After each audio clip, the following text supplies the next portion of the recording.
The air in the boardroom was recycled, expensive, and tasted like metal. I sat at the far end of the 30-foot mahogany table, my spine pressed hard against the cold leather of the chair. Across from me, the city skyline shimmered through the floor-to-ceiling windows of the penthouse. But inside this room, the temperature felt like it had dropped below freezing. My sister Ashley didn't even wait for the attorney to open his briefcase.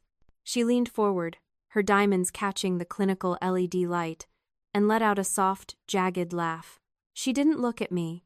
She looked at my 10-year-old son, Griffin, with a look of pure, filtered pity. "Don't bother getting comfortable, Brooke," she whispered, her voice cutting through the silence like a scalpel. "Dad finally came to his senses before the end. You're getting exactly what you're worth to this family. Nothing." Uncle Stephen leaned back, his oily smirk widening as he adjusted his silk tie. He didn't say a word, but his eyes said it all. I was the ghost, the loose end, the daughter who was about to be officially erased. Have you ever felt like the invisible one in your own family? Like you were a ghost haunting a house that was supposed to be yours? Let me know your story down in the comments. I'd love to know who's part of our community today. My pulse remained steady, a rhythmic proof of my own existence that no legal document could nullify. I ignored Ashley's smug, porcelain face. Instead, I reached into my bag and pulled out a professional digital recorder. My movements were slow, deliberate, and entirely clinical. I placed it in the center of the table, the soft click of the plastic meeting, the wood echoing like a gunshot in the silent room. Ashley's brow twitched. She had spent 10 years perfecting the narrative that I was unstable, a runaway who couldn't handle the pressure of family duty. She was waiting for a breakdown, for a scene she could use to further justify my exile. But my eyes remained dry. My hands steady, I gave her silence. Beside me, Griffin moved with the same eerie calm. He didn't look like a 10-year-old boy being mocked. He looked like a soldier holding the line. He reached into his small backpack and pulled out a black USB drive. He held it between his thumb and forefinger, looking directly at Uncle Stephen. "Mr. Sterling," I said, my voice flat and devoid of the tremor that had haunted me for a decade. I looked directly at the attorney.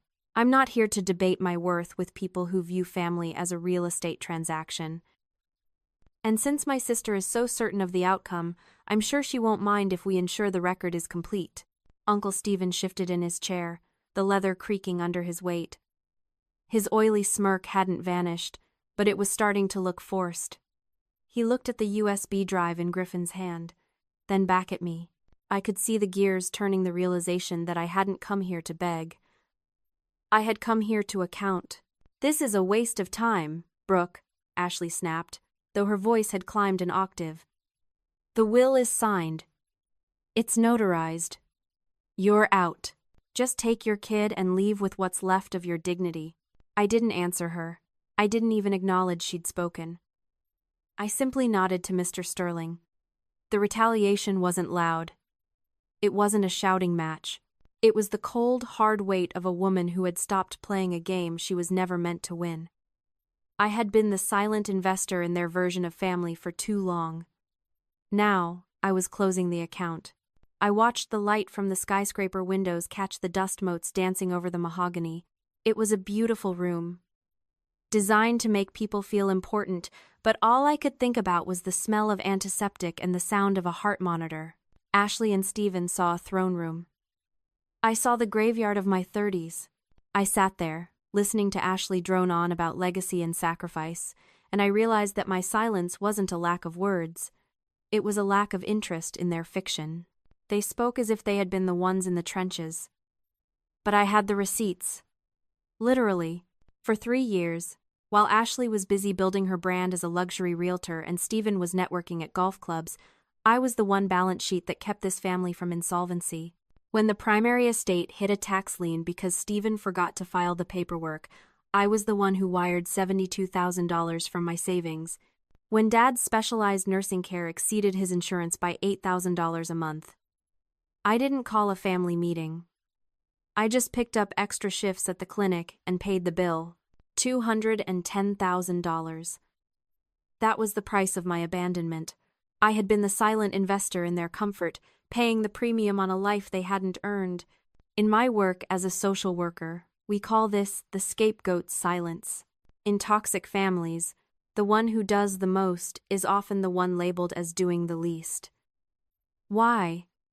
Because if they acknowledge your contribution, they have to acknowledge their own inadequacy. They don't hate you because you're weak. They hate you because your strength is a mirror they can't afford to look into. They need you to be the villain so they can keep playing the hero in a story bought with your money. I looked at the expected injustice written in the legal font on the papers before Mr. Sterling. It was a lie carved into parchment. They thought they were taking my inheritance, but you can't take what you've already stolen. I leaned back, my hands folded perfectly in my lap. I wasn't a daughter begging for a seat at the table anymore. I was a creditor coming to collect. I watched Ashley's mouth move a sharp, red line of rehearsed indignation, and I felt a strange, cold wave of peace.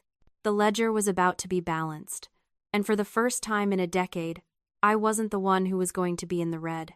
The atmosphere in the glass room shifted from clinical to predatory. Ashley stood up, her silk dress rustling like a snake in dry grass, and began to pace. This was her stage, the luxury realtor, the woman who sold dreams while living a lie. "Let's be honest, Brooke," she said, her voice dripping with a forced, maternal concern that made my skin crawl. "We all know why you're really here. You're struggling. Social work doesn't pay for the lifestyle you think you deserve, does it? So you've come back to haunt us, dragging that poor boy along as a prop in your little drama." She turned to the family, friends, and cousins seated around the table, her eyes wide and pleading. "It's tragic, really. She abandoned Dad. He needed her most. She ran away to find herself, leaving me to handle the doctors, the bills, the emotional weight of a dying man. And now, she wants a piece of the empire she didn't help build?" I watched her, fascinated by the commitment to the performance. It was a masterpiece of gaslighting. Uncle Stephen chimed in, his voice a low, gravelly rumble. "It's about character, Brooke. Family isn't just about blood, it's about loyalty. Something you clearly lack. Look at the kid," he sneered, gesturing toward Griffin. "Probably doesn't even know who his father is. You've raised him in a vacuum of your own resentment. You're not a victim, Brooke. You're a ghost of your own making." The cruelty in the room was palpable, a heavy, suffocating blanket. My cousins looked away. They wanted to believe her. It was easier to believe I was a villain than to admit they had stood by and watched me be erased. Ashley stopped behind my chair, leaning down until I could smell her expensive floral perfume. "Just sign the waiver, Brooke. Give up the ghost. If you leave now, I might convince Stephen to write you a check for $5,000 just to make sure Griffin has shoes for school. It's more than you're legally entitled to." She was doubling down, pushing for a reaction. She didn't realize that every word she spoke was being etched into the digital record. Every lie was a new line item in the audit of her soul. I looked up at her, my face as still as a frozen lake. "Is that all, Ashley? Or do you have more fiction to share before we move on to the facts?" Ashley's laughter was a high, brittle sound. She leaned back, crossing her legs. "Facts, Brooke? You want to talk about facts?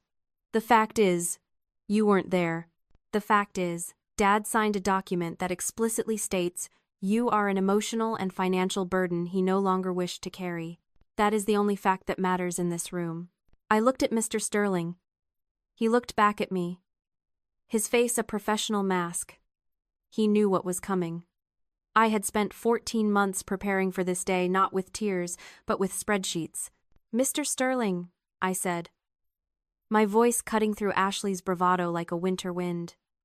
"Before you read the final distribution, I'd like you to examine the notice of contingency I filed 2 weeks ago, along with the forensic audit of the estate's primary accounts from the last 3 years." The room went dead silent. Stephen's smirk didn't just fade, it curdled. He straightened up, his hand reflexively tightening around his pen. "What audit?" "Brooke, you have no legal standing to audit anything. You're a third party." "Actually," I replied, As a primary creditor who injected $210,000 of personal capital to prevent foreclosure on family assets, I have every legal right to ensure those assets weren't mismanaged or misappropriated. I watched the color drain from Stephen's face.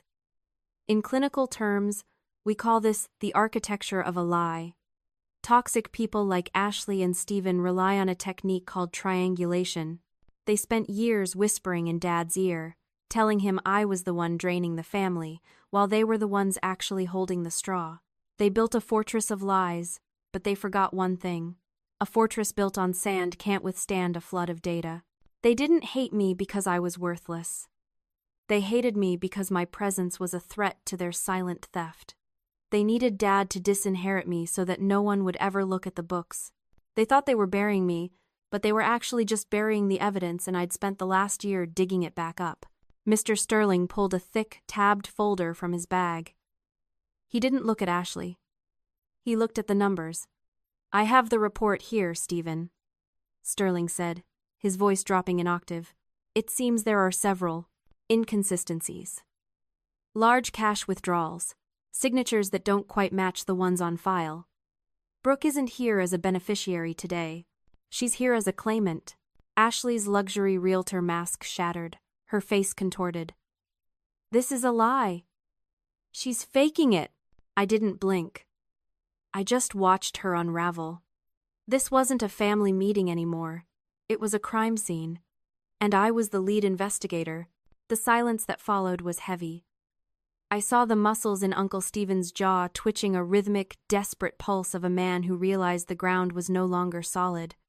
Ashley had stopped pacing. She stood frozen. "Claimant?" Stephen rasped. "That's absurd. Those signatures they're authorized." "Authorized by whom, Stephen?"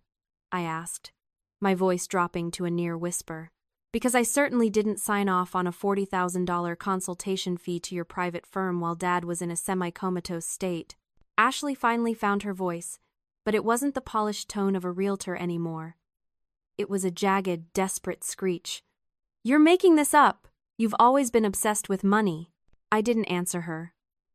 Because at that moment, Griffin stood up. He didn't look like a child.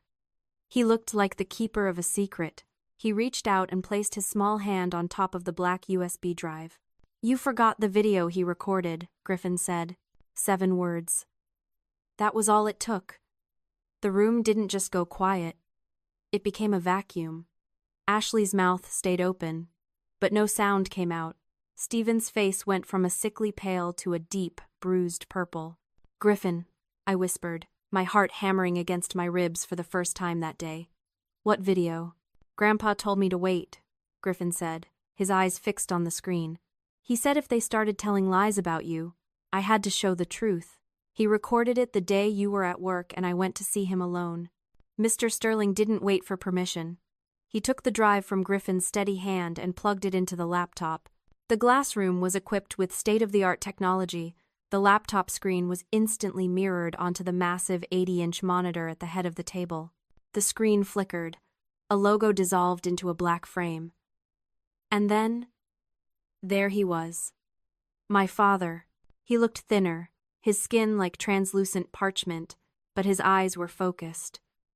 He was sitting at his old oak desk, the one that stood in the house I'd been told I was no longer welcome in. In the bottom corner of the screen, a digital timestamp glowed, 14 days before his passing. "Hi, Brooke." My father's voice filled the room, steady and resonant. I felt a cold shiver race down my spine. Beside me, I heard a sharp, choked sob. It wasn't from me. It was Ashley. She was looking at the screen as if she were seeing a ghost, one that had finally come back to settle the score. The screen didn't just show a dying man. It showed a man who had reclaimed his mind. My father sat tall in his chair, his voice steady as he looked directly into the camera. "If you are watching this," he began, "it means my family has done exactly what I feared they would. It means Ashley has finished the story she started spinning years ago, and Stephen has successfully buried the truth in a mountain of forged paperwork." Ashley let out a sound like a wounded animal. She lunged toward the laptop, her hand outstretched to slam it shut, but Mr. Sterling stepped in her path. "Sit down, Ashley," he commanded. Brooke. Dad's voice continued. I am sorry. I let them convince me that your silence was indifference. I let them tell me that the money you were sending was a guilt payment for leaving. I was old, I was tired, and they were loud. But 3 months ago, I found the ledger Stephen thought he'd hidden. I found the proof that while you were working double shifts to pay for my nurses, they were draining my retirement fund to buy condos in Aspen. The room was so quiet I could hear the hum of the air conditioning. Stephen was staring at the floor, his face the color of wet cement. Therefore, Dad's voice rang out, I have executed a final codicil. Mr. Sterling has the verified copy. I am revoking every cent previously allocated to Ashley and Stephen. The primary estate, the investment portfolio totaling $1,200,000, and the remaining $650,000 in savings are hereby transferred to my only daughter, Brooke, along with a full record of Stephen's consultation fees for the district attorney's office. The power flip was instantaneous. Ashley, the woman who had spent the morning mocking my shoes, literally crawled toward my end of the table. Brooke, please, she sobbed, her expensive mascara running in black rivers down her cheeks. I was just doing what Stephen told me. We're sisters. You can't let them take everything. I looked down at her. I didn't feel anger. I felt the kind of cold, clinical clarity you get after a long fever finally breaks. I looked at Stephen, who was now being handed a formal notice of criminal intent. You talked a lot about character today, Stephen, I said, my voice as sharp as a diamond. And Ashley, you talked about what I'm worth. It turns out you were right. I'm worth every cent Dad left me. And you? You're worth exactly what you left me with. Nothing. I stood up, signaling to Griffin. Ashley grabbed at my hem. Please, Brooke, I'm your sister. I gently pulled my dress from her fingers. I'm not your sister, Ashley. I was just a subscription you forgot to cancel. And today, the service is over. The glass room was no longer a battlefield. As Mr. Sterling gathered the forged documents and the police escort arrived to lead Uncle Stephen toward a very different kind of boardroom, the air finally began to clear. I didn't wait for the apologies. I simply took Griffin's hand and walked toward the heavy glass doors. We didn't go to the primary estate. I sat on a bench at the park, the deed to a $1,200,000 empire tucked in my bag like a common grocery receipt. The family group chat was exploding. Notifications from cousins I hadn't heard from in years were flooding in. I didn't reply to a single one. I simply hit the leave group button. Then, one by one, I blocked the numbers of the people who only valued me when my name was attached to a comma and 6 zeros. This is the hardest part of the journey, the moment you realize that blood doesn't make you family. Loyalty and truth do. To anyone listening right now who feels like they're living on the edge, invisible in their own skin, or being gaslit by the people who are supposed to protect them, this is for you. Your worth is not a negotiation. You are not a subscription to be used and canceled when you're no longer convenient. Sometimes, the most powerful thing you can do is stop trying to convince people to love you who are only interested in using you. Freedom isn't just about the money, it's about the silence that follows when you finally stop answering the calls of people who don't deserve your voice. I opened my phone one last time, pulled up the old family photo I'd kept for years, the one where I was cropped out of the edge, and I hit delete. That night, for the first time in a decade, the silence wasn't lonely. It was peaceful. Griffin was asleep in the next room, safe in the knowledge that his mother was finally seen. I closed my eyes, and for the first time, I didn't feel like a ghost. I felt like a woman who had finally come home to herself. If you felt something while listening to Brooke's journey, please like and share this video. The truth takes time, and sometimes it takes a digital witness, but it always comes to light. Subscribe for more stories of justice and resilience. Stay strong.